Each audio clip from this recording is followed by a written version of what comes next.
Hello, everybody. I'm Ricky LaVaughn, teacher at the Men's Bible Study Group at the Worthington Church.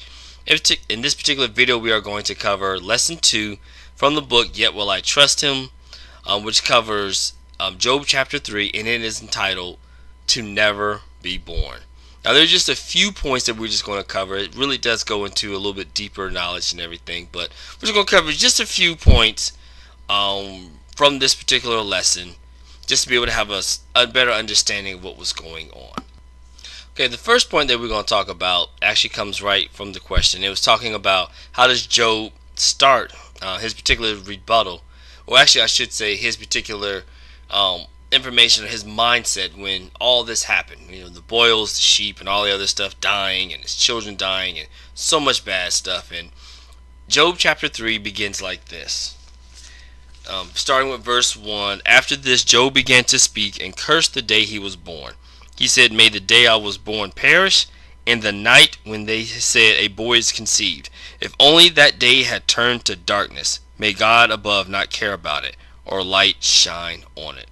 And that was from verses 1 through 4. And what you can understand from there is that Job was really depressed. I mean, he was really sad, really tough. He was going through it. The struggle, the trial of what was going on, and he was thinking like, if only I was never actually born even have to go through such a situation. To be able to have to go through the pain, the suffering that I'm going through. I mean, to even say like, if only if that day had just been non-existent, then I wouldn't even be able to go through the problem that I'm going through now. To me, that feels like a very natural response compared to what Job was going through and some of the issues and the problems that he was having in his life. I mean, after all, he did lose his children. Although he had to pray for them and they were doing some things and whatnot, he still had a bond with them. He still cared for them. They were grown. He still loved them. And they died. And then he had all his servants that he knew, all his people that he employed, and some of his friends and whatnot, and they passed away, or they died, or they were killed. And then of course his wealth and some of the animals that he probably grew accustomed to, or that he knew was going to be able to do great things, or whatever it is that he was raising them for, and they died, so his money went away. Then of course his own health began to become a problem, and he's probably thinking, none of this is actually worth it. Had I not been born, then I wouldn't even have to go through this particular situation. That's just to let you know just how bad things had gotten for Job, just how terrible things were for him. Now, that doesn't mean that he wanted to commit suicide. That's kind of the second point that we wanted to get into. Job didn't necessarily want to commit suicide. He didn't want to actually kill himself. He was just hoping that if only he didn't necessarily have to go through the pain and through the struggle that he was going through that was causing his current pain and his current predicament. Now, saying all that, in case if anyone's watching or you know someone who might actually be going through hard times, and that could be anything. You don't have to go through what Job went through to say like, oh, well, that's the only way that people go through hard times. No. It could be anything from maybe you lost a family member. Maybe it was a sickness that you're going through right now, or through a problem, a personal situation, things that you're going through with your family or your friends. It might be your money. Maybe things aren't just right there. Whatever it is, if you feel like life is getting too tough, or if you even think that maybe suicide might even be something, please by all means do not do that. And as a matter of fact, I have a number.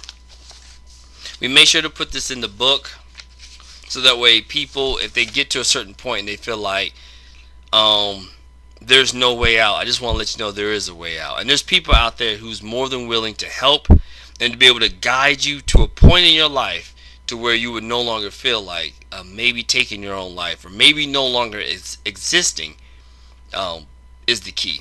And that is the National Suicide Prevention Lifeline. The number is 800-273-8255. I'll make sure to put this on the bottom or so, but that's 800-273-8255.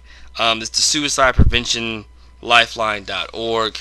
There, if you click on it, especially I know for America, if you click on it, they have links to whatever state that you might be on, or if you just give the number, I'm quite sure they can direct you to the proper people, so that way you can be able to get the help, that confidence that you need. Also, if you know of a good friend, a pastor or a clergy person, if you know of a psychologist, maybe someone that you trust, a family member, of course, your parents, anyone of that nature who you just need to talk to, and you know that they won't judge you, or they won't, they're just going to be there for you. Definitely talk to them as well. I'd much rather someone be able to go out there, get help, get the information that you need, and also start beginning to feel better about yourself and realizing life is tough, but I can make it. And I'm going to be stronger than what I did when I enter into this situation compared to when I'm leaving this situation. Well, thank you so much, and I hope you enjoyed just a brief point of what Lesson 2 is about. Of course, there's much more regarding it, to never be born. You really get into the detail and the psyche of his mind, so definitely go through the questions, look them up, go through Job chapter 3, and you begin to really understand what he was feeling, what he was going through, and then just understand that that's a natural thing. We all go through things, and we're all going to feel pretty much like Job, depending upon what parts that you are reading. Well, thank you so much. I just want to give you the personal question for this particular lesson, just something for you to think about. And that is, one of the personal questions is,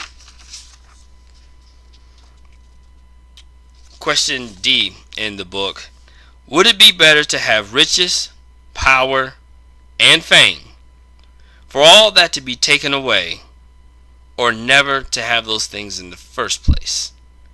Just something for you to think about. Would you rather have all that and then to be yanked away, or would you rather have none of that, just normal, so you don't have to understand what it feels like to be on top, to be dropped down?